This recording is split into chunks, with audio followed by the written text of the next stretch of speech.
Well, hello, and welcome to the AzureWell podcast, where we're trying to help everyone get better, get well, and do it naturally. So, with me today is Dr. Alphonzo Monzo. Hello, thank you. Yeah, and we're here to talk about gut health, in particular, the microbial balance.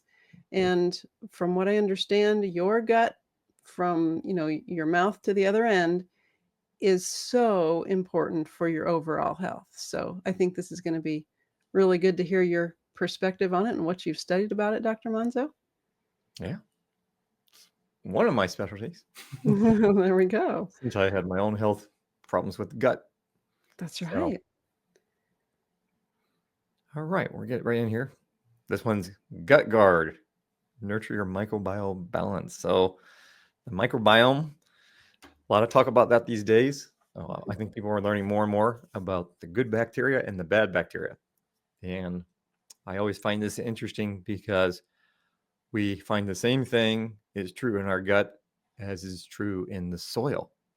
Mhm. So we see that our bodies actually reflect nature again, reflecting the balance of what's supposed to be in the soils, what's supposed to be in the gut. You're supposed to have this good bacteria. And of course, you don't want the bad bacteria, but when the good bacteria gets weak and killed off and the bad bacteria takes over, then you're going to have some problems. Mhm. So we're going to get into that. And of course, we have our basics here. We're going to cover the basics of gut health and microbiome balance, uh, causal issues to an unhealthy gut and microbiome, healthy lifestyle tips for a healthy gut and microbiome, and the supplement support for gut and microbiome. We have our nice spring colors here. I know my seasons. So this is a little bit of a review because if anyone remembers, I think our second podcast was digestive system, and we covered like the whole thing. So today we're covering more of really the large intestine and the small intestine because that is where the majority of the microbiome and the good healthy gut bacteria is. But just so everyone remembers, the digestive system begins in the mouth and ends in the toilet.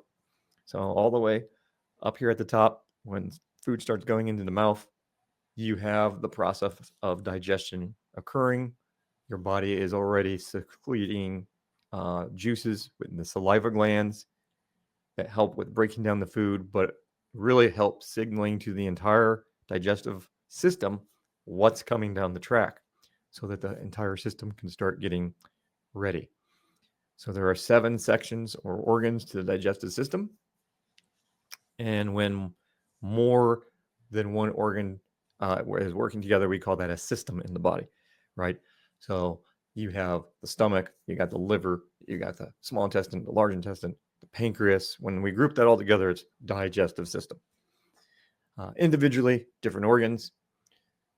And what does digestion involve? Well, it involves the breaking down of food, separating nutrients from waste, absorbing the nutrients, and then, of course, eliminating the waste.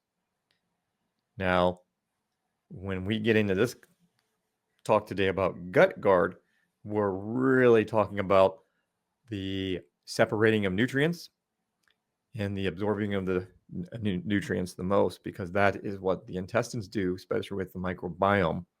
And of course, I mean, they do kind of break down food, but for the most part, the food should be pretty liquid, or I guess you would call it a mush, by the time it gets to the intestines. The majority of the breakdown is in the stomach, and then the liver and the gallbladder helps, well, along with the pancreas, with all those other enzymes that help break the stuff down. Especially by the time it gets to the large intestine, it's basically waste, and your body is just absorbing water and a few nutrients. The majority of the nutrients are absorbed in the small intestine. So microbiome balance refers to the equilibrium between different types of microorganisms that inhabit the human body, such as bacteria, viruses, fungi. It is essential for maintaining good health and preventing various diseases, mainly the good gut bacteria. And then, they have the bad stuff. What else does the microbiome do? Well, it helps the immune system regulation. Isn't that interesting? Microorganisms play a crucial role in training and supporting the immune system. So, balanced microbiome helps prevent infections and autoimmune disorders. Um, Gut health, digestive health, obviously, because beneficial bacteria helps in the gut break down food and produce nutrients and protect against harmful pathogens. So, just like in the soil, we have nutrients in the soil. A lot of times, if they're in an inorganic form, and these healthy gut bacteria in the soil are breaking them down and turning them into a bioavailable form, which is organically bound minerals, which is then delivered to the plants. Mhm, So we need it for that. We also know that a lot of healthy gut bacteria in the soil helps break down harmful chemicals mhm. and helps get that out of the soil so that they're not getting into the plant. Guess what happens if you're spraying your soils Mhm. with That stuff rem that kills everything? Yeah, that reminded me of what you were saying about this being like a farm. And right now, what's really popular is the regenerative agriculture. And with regenerative agriculture, that's what they're doing. They're trying to rebuild the soil, put the proper microorganisms in it, and also the right nutrition. And so it's almost like everyone is a farmer of their own gut, you know. So if you don't have a farm to go tend, you can tend your own gut and do regenerative farming in your own self for better health. That's pretty neat. I, I think we have a new title for the slides: "Farming Your Gut." It's true, and people are learning to get away from all the spraying on the Mhm, soil mhm, with harmful sprays like glyphosate and all this other stuff. mhm, And for us physically, people are starting to realize that the overuse of antibiotics mhm, are just wiping out everything in the gut. And of mhm. course, that leads to long term issues in the gut. Yeah, that so antibiotics are killing those things, but then you've got the glyphosates that are, designed to kill the plants, the ones that, haven't been genetically engineered to withstand it. And hey, that gets in you. And so yeah, you've got a double whammy with antibiotics and the glyphosates.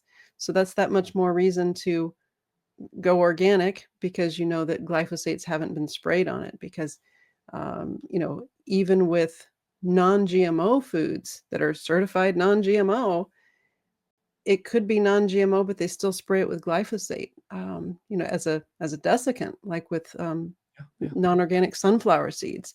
They need to dry those sunflower heads, and so they just spray them directly with the glyphosate, and then you eat those sunflower seeds, and that really messes with your guts. So, yeah. All the little tricks that people don't think about. This is You see true. these labels and you just assume sometimes that, oh, this means it's okay, but it isn't. Right. Mhm, So the next one on here is metabolic function. So microbes influence metabolism by producing short chain fatty acids that regulate blood sugar levels, cholesterol, and inflammation. Isn't that interesting? So just like in plants, same thing happens in the gut. These microbes actually become little factories in your body, and they help the body take the nutrients and build stuff out of them. Something we don't really think about a lot. That you actually need healthy microbes in the body, kind of all over the body, not just in the gut, actually, but the main places in the gut to produce a lot of the functions of the body. They actually are little factories. mm, And then mental health studies suggest that the gut microbiome may influence mood and cognitive functions. We kind of have to say may. I mhm, think we all know that they do, but so a little basics on microbiome. It's more than meets the eye sometimes. mhm, How about some unhealthy issues with microbiome? Here's some of the big ones people have heard of: dysbiosis. You have SIBO and leaky gut and all these. So dysbiosis, what is this? This is an imbalance within a community of organisms living together. In other words, the microbiome is the word given to that entire community in the gut. or in the body. So our body hosts several different types of microbiomes, different communities that live in the body in different ways. And a balanced microbiome is where there's a healthy diversity of microorganisms. So there's not a single bacteria, virus, or fungus that dominates, right? And when we have these healthy bacteria, it's supposed to crowd out and prevent funguses and viruses and other things from taking over. But unfortunately, with a lot of the overuse of drugs, we kill off a lot of the healthy stuff, but it doesn't necessarily kill off the bad pathogens. And so now they have a place to thrive, and the good stuff is being killed off. So that's not good. Mm-hmm. So dysbiosis means a lack of diversity and balance. We don't want that. SIBO, interesting enough, we don't really like diseases per se because they don't really tell you what the cause is, but these two here actually are very descriptive. SIBO is small intestine bacterial overgrowth. And then you have small intestinal fungal overgrowth. So two different ways of saying it, and it's pretty self-explanatory. You have an overgrowth of usually bad bacteria in the small intestine or fungal in the small intestine. And this seems to be the main place where people have this problem. And that's probably because by the time stuff gets to the large intestine is more of moving the waste out of the body. Mm-hmm. So it's not, the large intestine isn't going to do as much of factory work and absorbing nutrients. I forget what it is, but there's only like one or two nutrients the large intestine actually absorbs. And the majority of what it absorbs is water. Mm-hmm.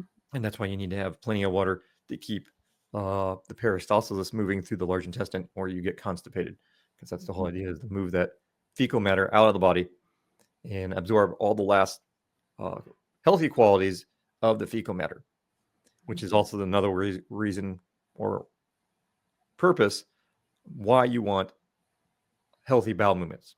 Mm-hmm. In other words, daily. And if you're eating, 3 large meals, then you should be having more than one bowel movement a day. I think, unfortunately, for most people, if they're even having one good bowel movement a day, it is a good thing.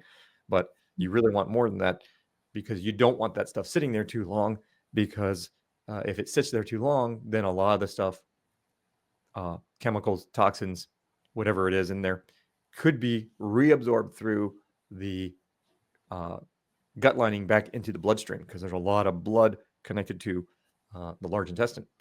So you don't want stuff sitting there too long that gets reabsorbed and back into the bloodstream. That's a bad thing. Mm-hmm. And that's what happens when you're constipated too long and stuff's not moving.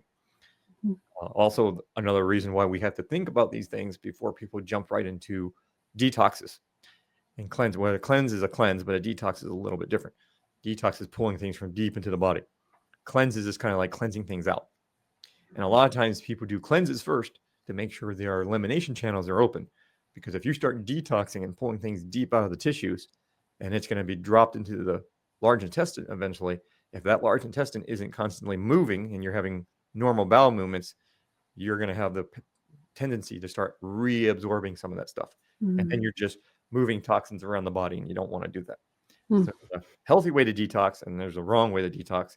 And once people get themselves in the bind, I'm just going to do this thing I saw on the internet. It's like, okay, but Mm-hmm. things stop moving, you're in trouble. So you have to get things moving as fast as you can.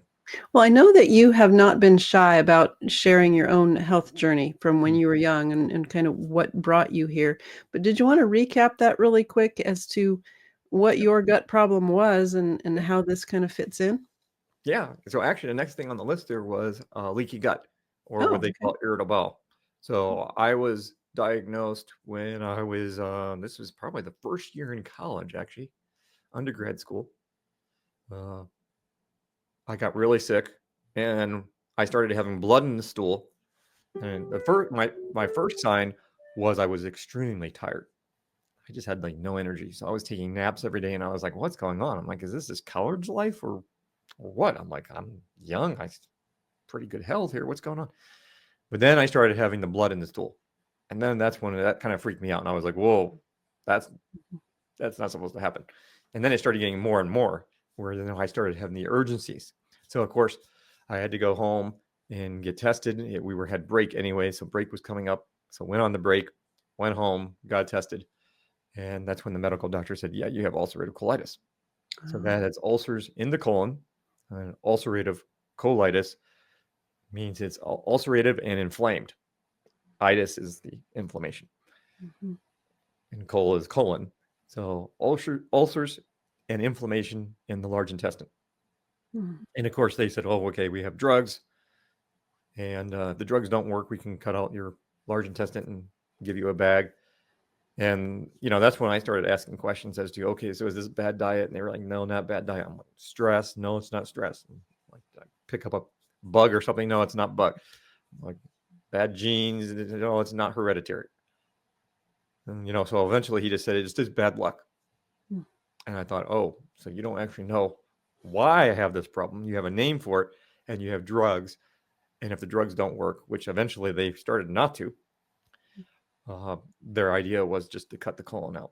And I was like, oh, this is not a good idea. So that's what propelled me into holistic health. And then I never looked back, because probably about a year, I was pretty healthy. So you know a thing or My two about second year, this. yep. In my second year is when I figured out a little bit more. The first year was really basic stuff, really high levels of heavy metals in my body, parasites, the standard American diet. I mean, college food, it's all greasy, fried. So the majority of that was a big problem. The second year, or maybe it was the third year or something, because I was doing really good, and then I kind of had a little lapse. That's when I realized that the scar tissue from when I had open heart surgery when I was 5 was affecting the energy pathway that goes to the large intestine, which we're going to show that here later today. Nice. And so when I figured out the energy side of things, and then I think some more parasite stuff, that's when we really fixed the problem, and it never really has come back. So this is 2025 already, right? So I was probably completely healed by at least 23 for sure. But it was probably sooner than that, because my first year in college was 1999, 2000. So that was probably there 2001. So you're talking about 23, 24 years with no gut problems now. Good. Praise the Lord. That's good. And that's how I got into it, that whole leaky gut. Nice. So we had to do a lot of research, myself and my mom, basically, because it's like, okay, this is what the medical doctor says, but it doesn't really help. And the sad thing about digestive problems in America was, once it gets diagnosed, you don't get very good advice. Usually everything they tell you is maintenance support. So very bland diets, eat a lot of junk, because it's the junk stuff that's easier on the gut. Eat puddings and jello and stuff that's easy on the, it's like hospital food stuff. And the reality is it's almost the opposite. So Well, a lot has not changed since you were there and they were wanting to give you a bag and all this stuff, because when I was in the hospital for my cancer surgeries and I was on the floor with, the surgical oncology, they told me that the majority of the people there were not there for cancer. They were there for things like ulcerative colitis and Crohn's, because they don't have an answer, so they just take it out. And that was revealing to me. So, in the 20 or 25 years since you had yours, have they learned anything? I don't think so. I don't think they're looking for the cause, at least not the cause that makes any money for the pharmaceutical companies. So, it's funny, because when your gut's really inflamed like mine was, you're very limited in what you can do. And you had to do really soft things. And so when I went holistic, he wanted to put me on real organic food, raw, grass-fed. And so what we started out doing for the roughage, because you have to remember that your intestines are like a muscle. So the approach of only giving them soft stuff and never making them do any work only makes them weaker, and they don't actually develop because it's a muscle. Mhm. So what we had to do is we bought a Vitamix, and we would take all the greens and the vegetables and anything that was raw and basically turn it into baby food. So I started out with baby food, and then I would slowly work up mixing it less and less until I was able to get to a point where I was actually eating salads. And yeah, for like the first week when we got to almost salad, it irritated the gut a little, but then my body adapted, and the next thing you know, I was eating salads, and I had my protein in my salad, and my all that stuff. It must have felt good. Yeah. So it took some time, but you got on real food, and then you realize, yeah, if I would have stayed on that, you know, soft, junky food, it would have never really healed, because that would have just always been. It was easy on the gut, but it was also a cause for inflammation and unhealthy gut microbiome, right? Because Right. it's a lot of sugar and a lot of processed stuff. Mhm. So yeah, it's not irritating the ulcer, but you're feeding all the bad stuff in the gut, which means you're never really going to get to the true answer. Causal issues. Well, there's a lot. And I think everyone knows by now, nutritional deficiency is a big one. But what about lack of enzymes? Hydrochloric acid, digestive juices. If your food's not being broken down, by the time it gets to the intestines, it's going to put a lot of pressure on them, because the intestines really aren't designed to break down the food. That's the design of the mouth and the stomach, pancreas, liver, gallbladder, to get all those digestive enzymes and juices to really break down your food. We want the intestines to start absorbing the nutrients from food that's already broken down into what they call chyme. Bad foods. So I put on here, who are you feeding, right? So if we're eating a bunch of processed food with a lot of sugar, that's going to feed the unhealthy bacteria. It's going to feed the funguses. Um, if you have foods that are loaded with all kinds of fortified, which mainly fortifying with iron. Well, what does iron feed? Iron is the number one food for pathogens. So iron is going to feed all pathogens. So fried foods and things that are very inflammatory, obviously, all of your processed grains that are highly sprayed and fortified and refined and bleached and all that, bad idea, because that's not going to help a healthy gut microbiome. That's actually going to help the bad bacteria thrive more, and that's not what you want to do. It's like a balance skill, right? We want to be giving the body foods and support healthy microbiome to thrive. Toxins, this comes back to the train theory, which is one of the primary premises of naturopathic medicine, is it's the terrain, which means the health of the body, specifically the microbiome, and how well your elimination channels are. Because if that's not working, then the toxins build up in the body. And as toxins build up in the body, it attracts the critters that come in and eat them. In fact, a lot of critters in the body, parasites, fungus, bacteria, they're actually in the body to protect you when you're becoming really toxic, because they eat up the junk. So they come in to be the living trash cans to clean up the body, to prevent your body from having to absorb all that stuff, to prevent them from getting deeper into the cells. That's why there's a place and time to know how to kill off critters and detox. So a lot of times detoxing while you're killing them off or before you kill them off is more beneficial, because if you're really toxic, they're just going to come right on back because they have food. Think of it as a house.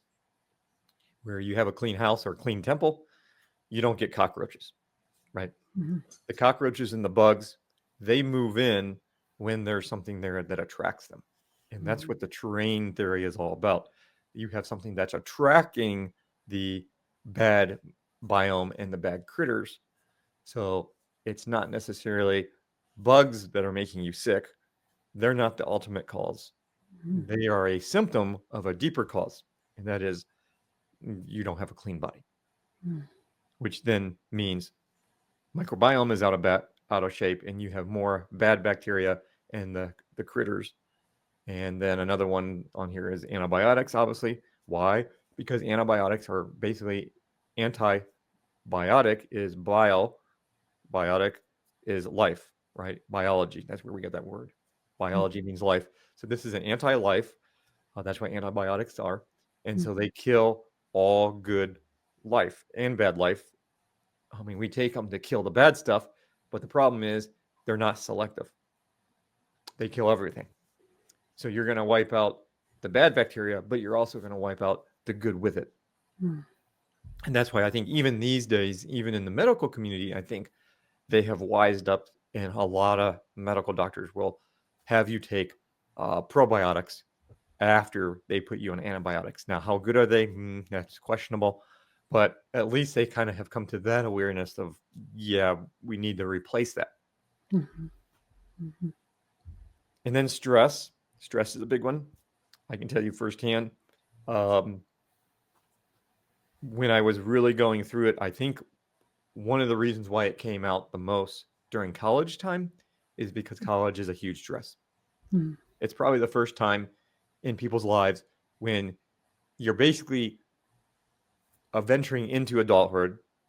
You're now taking on your own responsibilities. You're on your own. You're living, you're doing it yourself. It's not your parents there anymore, at least for most people in college. When small. But so this is when all the stress of life really comes on. And then what happens when you have a lot of stress? Well, the weak links break. Energetically, it messes up energy pathways and energy points, stress. Biochemistry, chemically, one of the big things we see with stress is you deplete your minerals. And, you have those 90 essential nutrients. Mm-hmm. You're supposed to have this many. But when stress comes, your body starts burning through that because that's what your body lives off of, is those essential nutrients. So stress will burn that stuff up. And then when you run out, now the body's weak links are going to break. So stress is a big one, especially with gut. And I can tell even over the years, even now, 23 years later, I don't really have any symptoms of colitis. What I will notice under periods of when I'm most stressed, when I was getting married, that's that's another big one, right? All the planning for the wedding and all that stuff. And different other times in my life, I'll notice the gut gets a little disturbed. And it's like, oh, bowel movements aren't right, and a little bit more gassy. And it's like, what's going on? And it's like all the stress, right? Stress plays a big role in the gut health. Mm-hmm. And then the energy pathways, which we're going to talk about in the show, which coming up. Oh, I actually had a slide on the bad foods. I thought so. There you go. The sugars, fructose. And, a lot of fructose today is high fructose corn syrup. That's what we're. And the sugar substitutes, turns out they're not that great for your gut, a lot of the synthetic ones, and they're not too great for your brain. And then there's a gut-brain connection. Fried food, processed foods. Here's a big one that a lot of people, alcohol. Now, when I had colitis, that's one of the first things they told me. You absolutely can't have any alcohol. That will completely tear you up. And of course, yeah, right? Not that I was really a drinker anyways. But a lot of times gluten and refined processed grains. Some people are really sensitive to gluten. Some people aren't. And this gets into the topic of, you can have 3 different types of reactions. There are allergies, there are sensitivities, and then there's intolerances. So an allergy is a immune response where the body is actually reacting like an allergen because of antibodies and all that. A sensitivity is different. Okay, that's not technically an allergy, and sensitivities are kind of hard to understand because you can become sensitive to all kinds of things, and sensitivities can give you all kinds of symptoms of a normal allergy response, but it can be very vague symptoms too, like you just feel really tired after you ate something, like all of a sudden you just want to take a nap. That's often a symptom that you have a sensitivity to what you just ate. But it can cause any kind of symptom you really can think of. And a lot of times you won't get symptoms until 2 or 3 days after you eat something. So it makes it really hard to know, am I having a sensitivity? Am I not? And so sensitivities are kind of like the body gets confused and falsely labels things a threat and just overreacts. So we have found that there's a lot of ways you can develop sensitivities, even emotional sensitivities. You're eating a food and you're really mad and you're in an argument while you're eating. Sometimes your body will identify what you just ate as the threat. Now, when you eat it, maybe you get a runny nose, or maybe you get tired, or you get some little reaction. It's more of a sensitivity. It's not quite an allergy.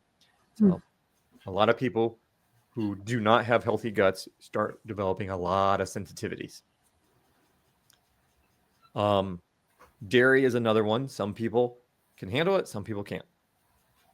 My blood type, I'm the type of person that I'm better off if I cut out a lot of gluten, and I'm better off if I don't have dairy.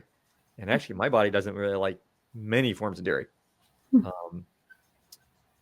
What is that? Sheep and goat milk is actually worse for me than the cow's milk. I will instantly get bloated and gassy. And that's probably a type of sensitivity, most likely. And the great thing with sensitivities is they come and go. You can eliminate those things. And then you have intolerances, where you have like celiac, and with dairy you have a lactose intolerance. This is where usually the body is not making an enzyme for your body to actually break down that food.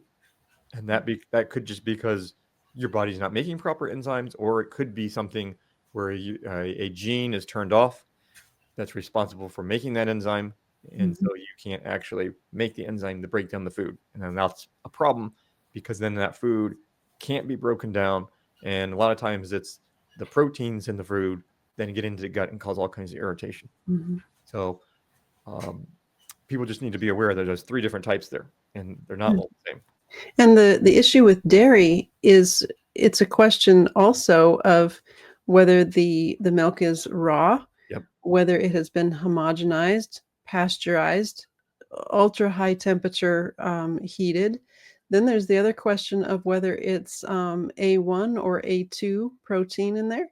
And that's really interesting because you're learning about the protein that is actually genetic to the cow. And so Jersey cows and things like that, they produce more A2 protein. And for some people, they can handle A2 milk, but they can't handle A1 milk. And so once you discover that and, oh, I can have dairy as long as it's, A2 and raw and unhomogenized and all that. Yeah, so when we get into lifestyle, we have to remember to come back to this. So what can we do about that? We'll tell you. Okay. Last 2 things on there: antibiotics, or foods containing antibiotics, because that's a thing, right? If you're not finding good grass-fed, grass-finished meats or pasture free range, you could be getting antibiotics in your meat or in your eggs or other things because they're putting it into the animals or into the milk, right? And so, if you start reacting to something like dairy, is it the dairy? Is it the antibiotics they put in it? Is it because they heated it and there's no good gut bacteria in there for your body to handle it? Did they kill off all the enzymes? These are all the things we have to think of, because in nature, these things are supposed to all come together so your body can actually break down that food. But when we ultra process things, we take away all those processes and all those cofactors. So now all of a sudden you're left with something your body can't digest, because what was built into nature to help your body digest is gone. Right. And then synthetic D. And the reason why that's important is because synthetic D destroys your retinol, which is your animal-based vitamin A. And that form of vitamin A is one of the only forms of vitamin A that can coat the gut and help the healthy gut bacteria thrive. So really important. A lot of people talk about the importance of vitamin A for the immune system. This is one of the reasons. Unfortunately, we don't always explain why and what type of vitamin A you need. So it's the retinol. pathogens. So I just like to bring this up because of my, my work with Dr. Overman back in the day. He found a way to categorize pathogens by how the body recognizes them. Mm. And he found that a lot of the names that we use, scientifically, the body didn't really recognize. So this is what he came down to. And he had these huge lists of thousands of names, but they all fit under these categories. So you had 3 basic categories: bacteria, mycoplant, and parasite. And then, within parasites, you had flukes, roundworms, tapeworms, protozoa, tongueworms, amoebas, arthropods, and morgans. And all parasites fall under one of those. And then you just are looking at how many different species do you have of that specific family of parasite. It's really interesting how the body is. It's very simple. And so all these big fancy names really don't mean a whole lot to the body when you can just find them this way. Hmm. Mycoplant family, you have mildews, funguses, slime molds, yeast, and mycozymas. Of course, mycozymas is a big topic of discussion. Is it really a fungus? It's a transitional organism. So a lot of interesting work by Rife and other men on mycozymas, especially who was him? The guy who did the terrain theory, Bellichamp. Bellichamp was the person who argued with Pasteur back in the day. And Bellichamp was actually the one who was right. And Pasteur did a lot of plagiarizing and a lot of lab experiments that no one could ever actually reduplicate because he was a liar. But of course, he's the one who got all the fame. And we have a whole system of medicine now based off of Pasteur, which was mostly fraudulent. So if anyone wants to get into that, there's a great book called Pasteur versus Bellichamp. And it's a fascinating read on what really took place back in those days. And the suppression. And it's not much of a different story than what we know today. Wow. Same thing. Big power and big money gets behind the wrong person, kind of like Fauci and others. And they have the day and they have the final word, and they weren't always right. And unfortunately, we're talking hundreds of years now of a really false theory that has never been proven. And then you had the bacteria family. So in the bacteria family, you have mycoplasmas, really nasty when it comes to weaponized stuff. Usually mycoplasmas are not a harm to the body. There's only a handful, I think like 12 to 15 different ones. And so for the most part, your body doesn't go after mycoplasmas because the body typically thinks they're all healthy. So a lot of times when you get in the weird world of weaponized stuff, which things being made in the lab, they use mycoplasmas kind of as Trojans. They hide a bunch of stuff in it, and the body doesn't attack them. And so kind of nasty. And then you have normal bacteria, nanobacteria, and spirochetes. And then the whole family of what we would call Lyme bacteria would be in the category of spirochetes. So that's your basic categories. Causal issues. Well, there's a causal issue because if this pathway is not flowing correctly, you're going to have problems. So this is the arm and bowel messenger pathway. You can see it actually starts in the index finger, at the tip of the index finger, and comes up the back of the arm. That's what that solid line represents. Dotted line represents that you're looking through the body. So it comes up the back of the arm, across the back, and then it comes down the front and branches off. And part of it comes straight down and curves through the large intestine, basically the ascending, and then it curves through the entire descending and part of the transverse colon. Now, my scar tissue is right there where that line comes down underneath the, I don't think they have a pen here, so people can't see my cursor, I don't think. Can you see my cursor? No, I can't.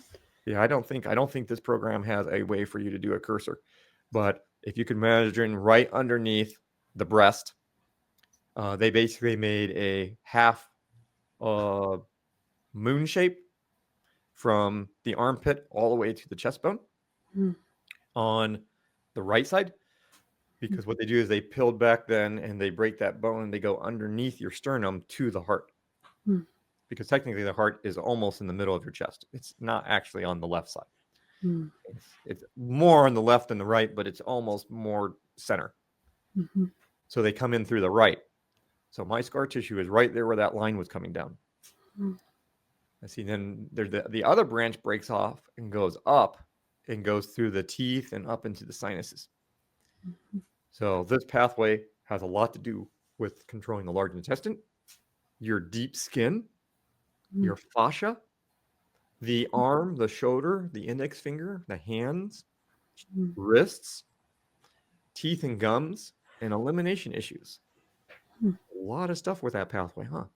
So if Yeah. you have any damage along that pathway, it's not uncommon for you to develop large intestine issues or teeth and gum issues. And you're Mm. also notice that a lot of times the skin issues usually come down to elimination problems, not being able to detox correctly, and gut issues. And this pathway is related to both. Isn't that interesting? Mm-hmm. So Mm-hmm. you're seeing a lot of problems with skin issues when this stuff is not working. Mm. Now, we're still under causal issues, but since we're here, what do we do about it? Well, the Mm-hmm. lifestyle would be apply the application. Mm-hmm. Very simple. Your left hand would go to the right 11. So you're kind of crossing over the back here. So your 11s, if you can see this picture, are right on either side of thoracic 1. So thoracic 1 is the largest vertebrae back here. So if you kind of look down, you can kind of feel that's the largest vertebrae. So you're up against it, not completely on it, but up against it to the side. Mm-hmm. And they're bilateral. So you have one on the left, one on the right. So your left hand's going to the right one. So you can go over this way or behind. I think going over sometimes is easier because you can kind of let your hand hang over here and you're just touching that point. And then at the same time, your other hand, let's see if we bring back up the chart here. It will show that your right hand is going to the index finger. Now, how are you going to do that? Mm. This hand's being used. You have to use your right. So the way to do that on yourself is to loop your thumb and your index finger. My thumb has a little boo-boo. So my kids' beautiful Band-Aids. We have all kinds of different designs. That's what you do. You would go thumb to the pad, and then you could actually do thumb to the nail if you want. And then you get in both sides of the finger, works the polarity on both sides instead of doing this. Because you can't really do this. I mean, you could try to do this, but that's not very comfortable. Mm-hmm. So that's how you do the first step. About 5-10 minutes, you hold that, and then you go to the second step, which is only the left hand moves. This one would still stay, and you're going to the left 14, which is right on the bottom of the rib cage in line with the nipple. And that is how you work on that pathway. 2 steps. So if you're holding them both 5 minutes, that's a 10-minute step. If you're holding both steps 10 minutes, it's a 20-minute application, but easy way for you to work on yourself. And if you have scar tissue that goes across that pathway, how do you know that the energy is actually getting through that scar tissue? You don't really, other than function, Mm-hmm.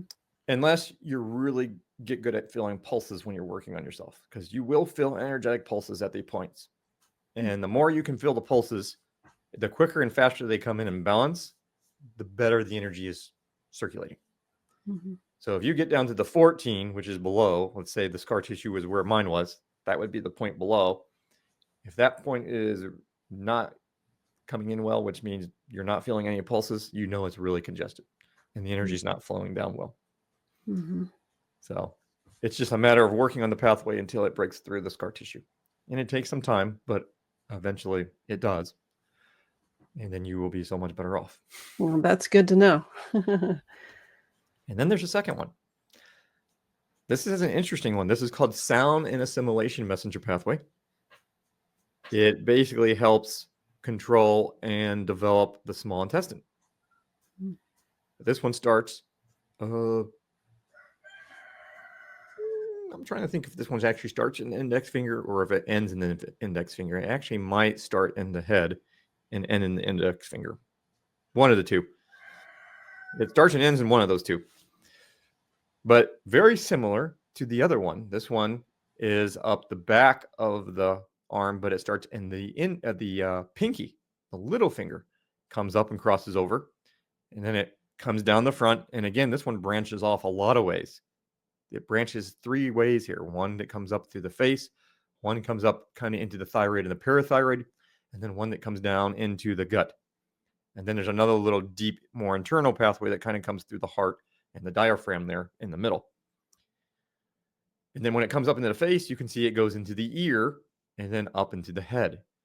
So this is often a pathway that's related to a lot of the neurological conditions like Parkinson's and others. So you can see this pathway controls bone, cardiovascular system, the nerves, especially nerves of the face, the arm and the little finger, the face, the ears, the brain, and it directly relates to the gut, heart, brain connection. And that's why this one is called silent assimilation messenger pathway, because the main organ that assimilates and absorbs all your nutrients is the small intestine. But it's also about what we take in with our ears. Are we assimilating what we're hearing, or are we assimilating what we're eating? So you see the body's very symbolic on how the creator created things. So interesting to see that this correlation here of a pathway that's related to the gut, heart, and the brain. You wouldn't think that, but there it is. So that's more for small intestine.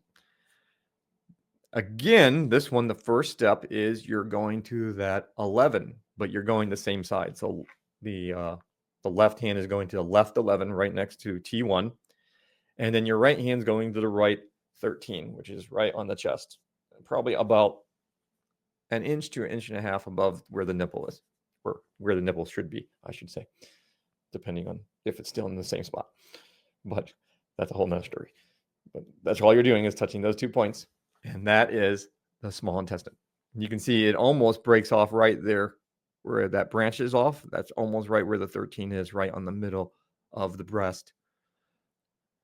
And that's how you work on that one. And it's only one step.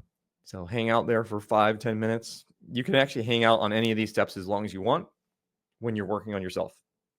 If you were working on someone else, it would be a whole different story, and it would be a much longer sequence, because when someone else is working on you, they can touch points that you can't reach on yourself. This is for something that you can reach on yourself. Are these points near the surface of the body, or are they farther deeper in? Yeah, they're pretty deep. Although there is a anatomical correlation to the surface of the skin at all points. Whether Okay, they're because when I had my top points or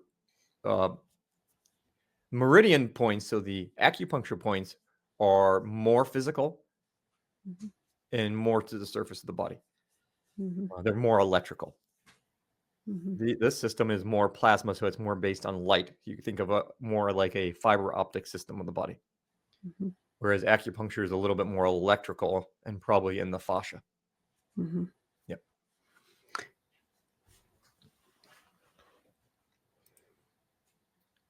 Healthy tips. Well, we just told you one, how to work on the pathways. Restoring microbiome by probiotics. So consuming foods or supplements containing beneficial bacteria can help replenish the lost microbiome. Prebiotics. Well, what are these? Prebiotics are like not always fibers, but non-digestible fibers that provide food for bacterial growth. So really, it's any type of food that's going to help your gut bacteria thrive and become more beneficial. So they call them prebiotics because they're helping the biotics in the gut thrive. You're not actually providing bacteria, you're providing something for the bacteria to thrive. Fermented foods. This is kind of like a prebiotic, but fermented foods like yogurt, kimchi, sauerkraut are rich in probiotics and prebiotics. So they're going to help rebuild that gut microbiome.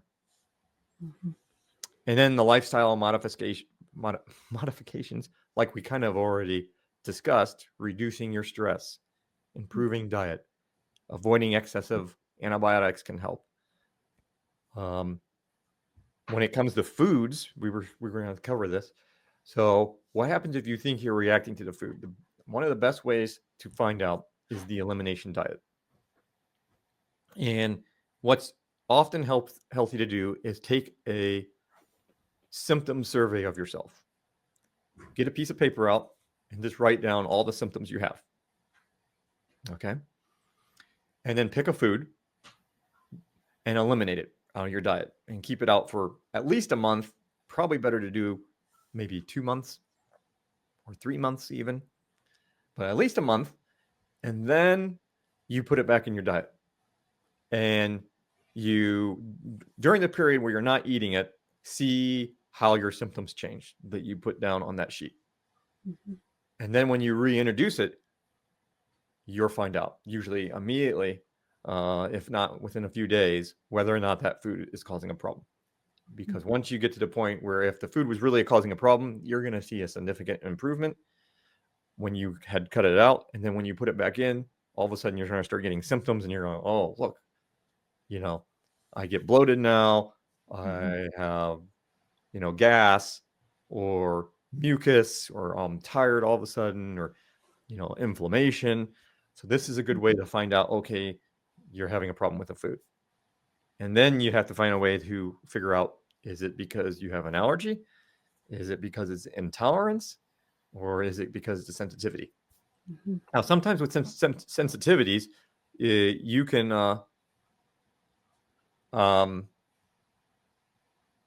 handle a little bit, but not too much.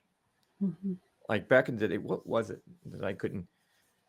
Like when my gut was really inflamed, I had a lot of sensitivities, because what happens is then when your gut's inflamed and you're eating, your body starts reacting to everything and starts saying, hey, everything's a problem. And then when you get back into the healing process, you get back to the process of your body saying, oh, wait, well, this food's not really a problem anymore. Mhm. But there was something that I found that I could handle eating it 2 or 3 times a week. I think it was eggs. I think it was eggs when I first started getting eggs back into my diet. Mhm. I could handle it once or twice a week. 3 times was starting to push it, but if I did any more than 3 times a week, I would then have a reaction. So sometimes with sensitivities, you can do a little bit of it, but not too much. Mhm. So most part, I don't do much dairy at all, unless we're going out for ice cream or pizza, which you're not supposed to do. But once in a while, it's better to have uh, a little cheating once in a while than being so extreme that when you fall off the wagon, you put yourself in the hospital. Mhm. Mhm. Yeah. And that happens. It all depends on the person's um, discipline. I'm a Mhm. pretty disciplined person. I guess maybe it's just because of my lifestyle and Mhm. what I went through as a kid, and Mhm. doing different things like hockey and martial arts and stuff. I'm pretty disciplined. So when I set my mind to something, I can usually accomplish it. So I don't have the problem of falling off the wagon. But I do know people that once they fall off the wagon, it's like they eat the whole store, and then the next thing you know, they're in the hospital. And it's like you would have been better off doing a little cheating once in a while and not getting to the point where you Mhm. self sabotage. Mhm. So Mhm. that's what you can do for testing your foods with a diary and stuff, and to try to figure out um, if it's just an intolerance or an enzyme. If it's just an enzyme problem, then just putting the enzymes back in Mhm. might help you be able to handle it. Now, if it's more where it's actually genetic, where I hate that word, but a gene that's actually turned off and you're actually not able to produce it, Mhm. just adding the enzymes back in might not be enough. Mhm. Okay. So you just kind of have to play around with those things and listen to your body. That listening to your body is the only way to find out what diet is best for you. Because people always ask, "What do you recommend for diet?" Well, I really don't like to, because it should be a lifestyle, not a diet. Mhm. And everybody's different. So what works for you won't work for me. And there's a certain amount of truth to the blood type diets. I Mhm. don't think those are written in stone, because you have to understand the idea behind the blood type diet. He was just testing to see how different foods react to different blood types.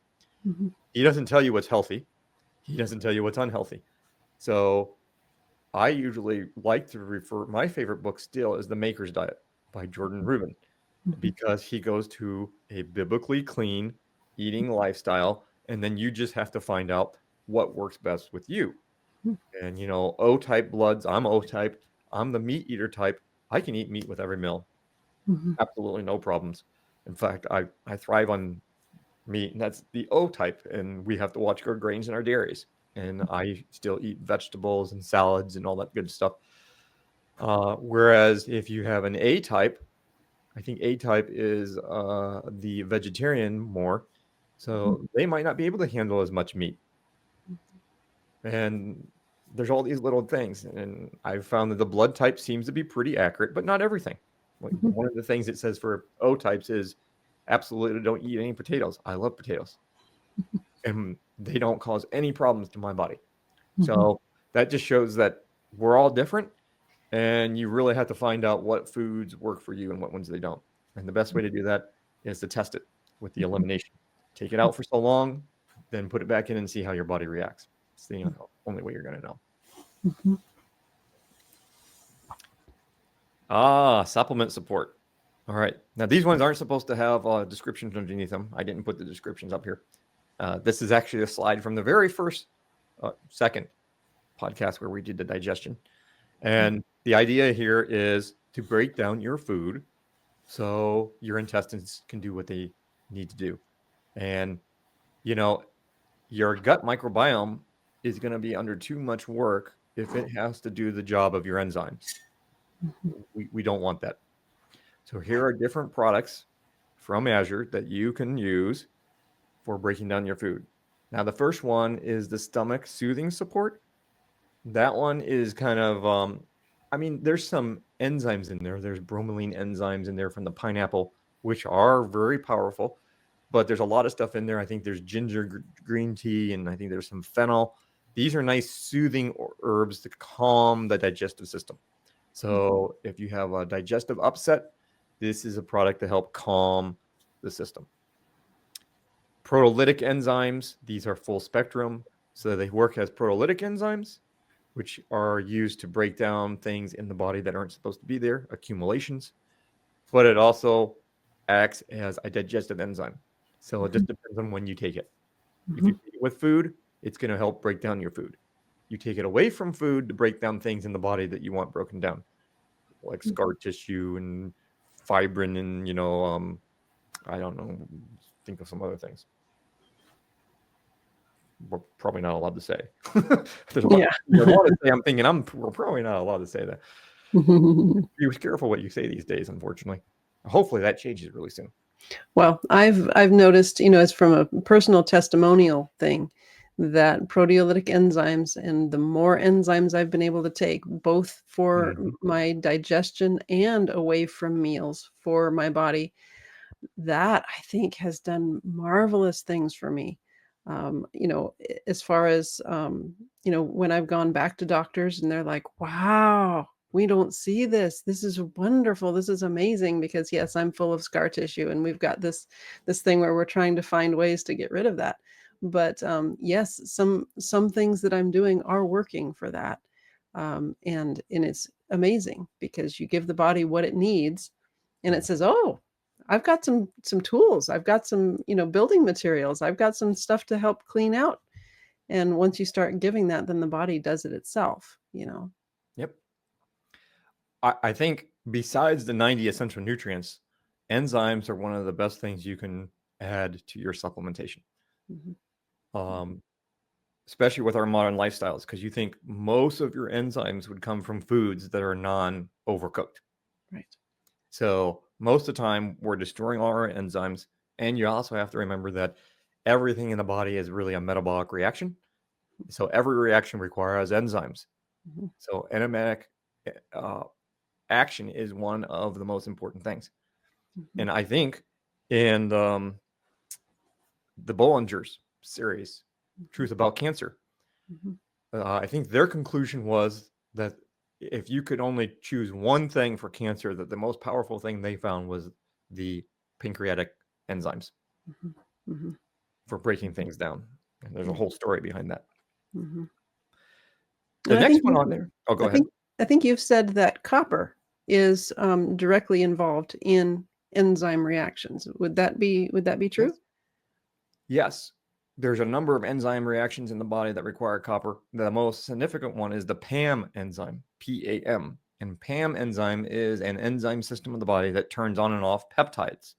Very important, because your peptides are then used to make your proteins, other enzymes, neurotransmitters, hormones. Big deal.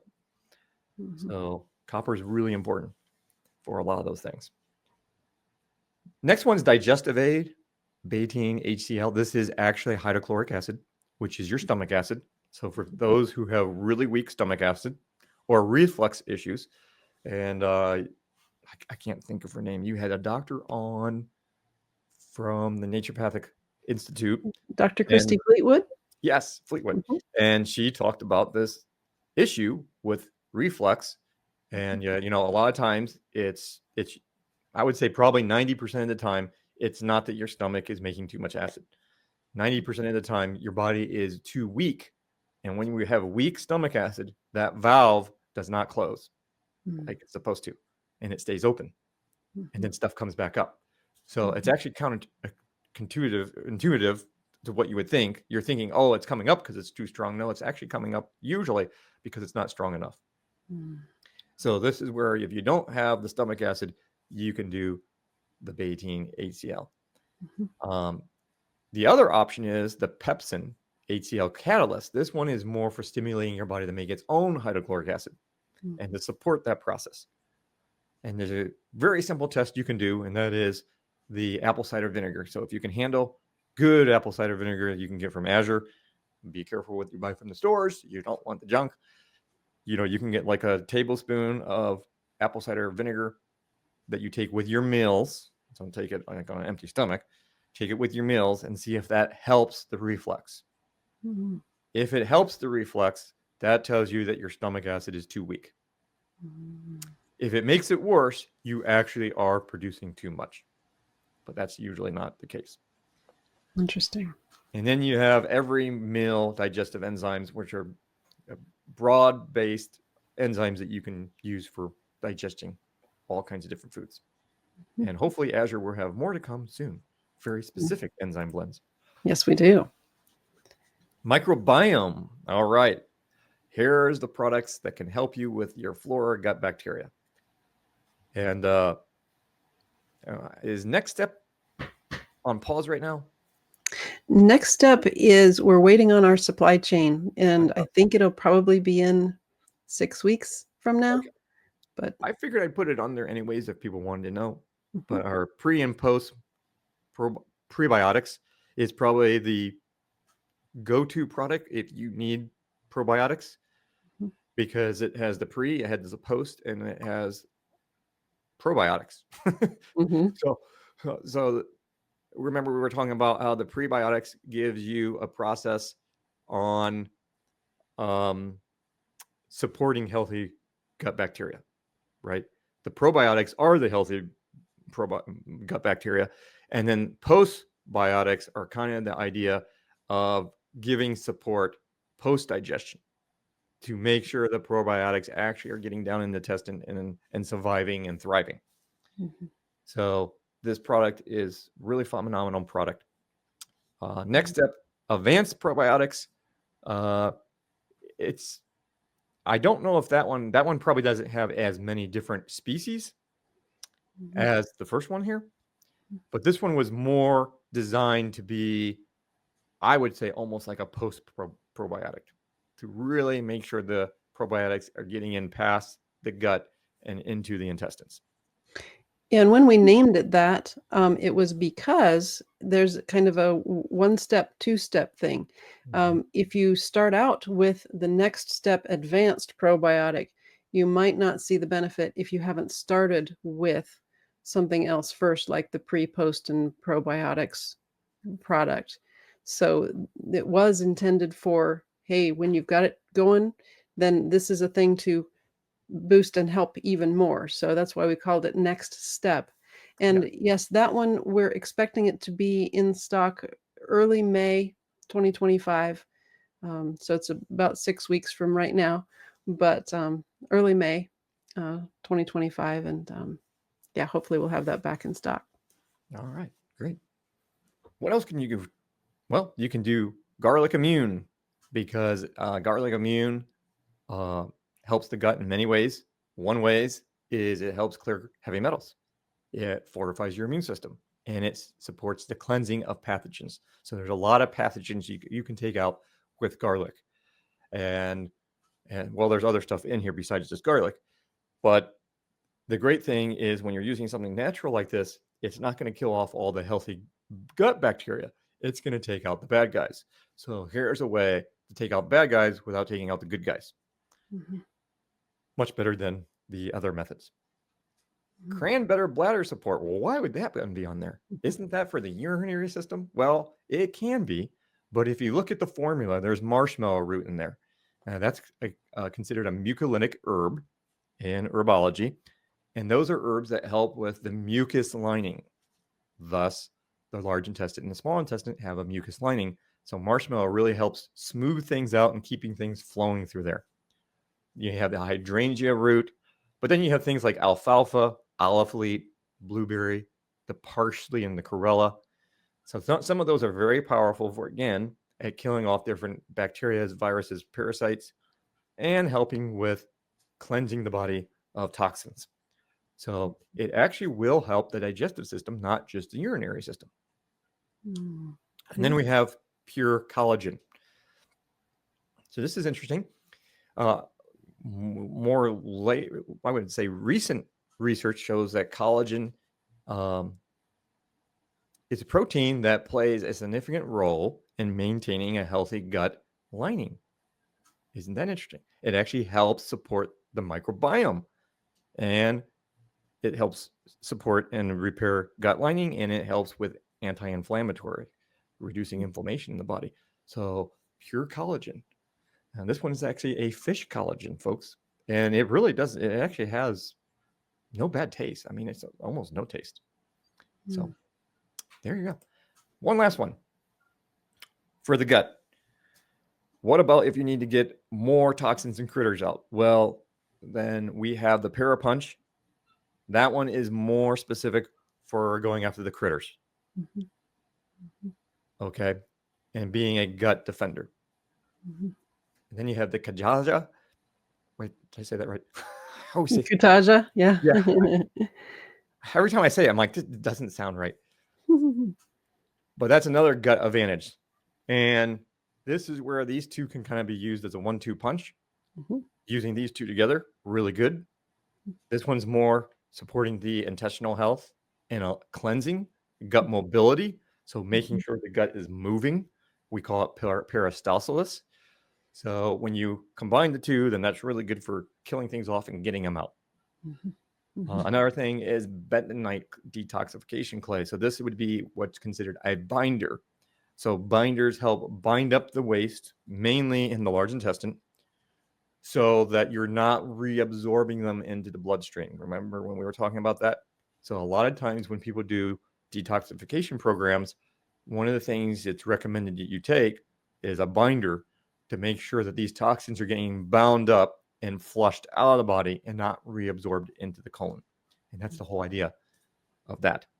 And then pure chlorella, because it's one of the best ways to do a gentle detox on the body, because it's gentle detox, but it's super rich in tons of nutritional qualities in there. There's a lot of nutrients in pure chlorella, including chlorophyll. And, chlorophyll in plants is probably the closest thing to what we have as blood plasma in us. So very interesting correlation there between plants and humans. So pure chlorella to get stuff out. But don't forget about the 90 essential. So don't forget about your whole food multi and your cod liver oil and the fulvic humeric minerals to get your 90 essential nutrients. And I think that's it for the. That sounds good. That sounds good. You told some really good stories there that I think a lot of people can relate to for sure. And so, yeah, if anybody wants to know more about what Dr. Monzo is up to, he has a website, drmonzo.com. So it's drmonzo.com. Lots of good information there. We also have on our website, azurelivingwell.com, we have a page called Find a Practitioner. Yeah. So you can find a practitioner to help you that understands these things. And sometimes getting some help and some advice from someone who's made it kind of their life's work to understand these things is helpful. And I know sometimes we want to be a do-it-yourselfer, and we don't need the advice of others, but sometimes getting that advice is good, because it looks like with this we're going to be kind of, yeah, our own regenerative farmers of our own gut, to make sure Yeah, the right. right things are growing and we've got the right terrain, and that the soil, the underlying tissue is strong. So yeah, And we're starting to get a lot of people sending in testimonies now. nice. Where we just got one just the other day where they started using, I think, the whole food multi and the cod liver oil, Mhm. and they can definitely see a difference, and they're improving. And they didn't see a difference when they used some of the other supplements out there. And they said we can Mm, definitely see a difference with these ones, mhm, and they're actually giving supplements away to other people. And they said the other people are noticing a difference too when mhm, they take mhm, the AzureWell supplements. mhm. So And uh, that's why it is so satisfying and nice, because we at AzureWell didn't get into this just for, to make money selling supplements. We want people to get well, mhm. and be able to enjoy the food that they can buy at Azure. And if they can't enjoy it because they've got a gut problem, then hey, we want you to enjoy the food you buy at Azure. And it's just been so nice. I have to say thank you for helping us get and refine and test all of our products to make sure that they're going to work for people and that they're going to find success. And when we hear those testimonials, it's like, yeah, we're doing something right, and it just kind Exactly. of makes it worth all of Yep. it. So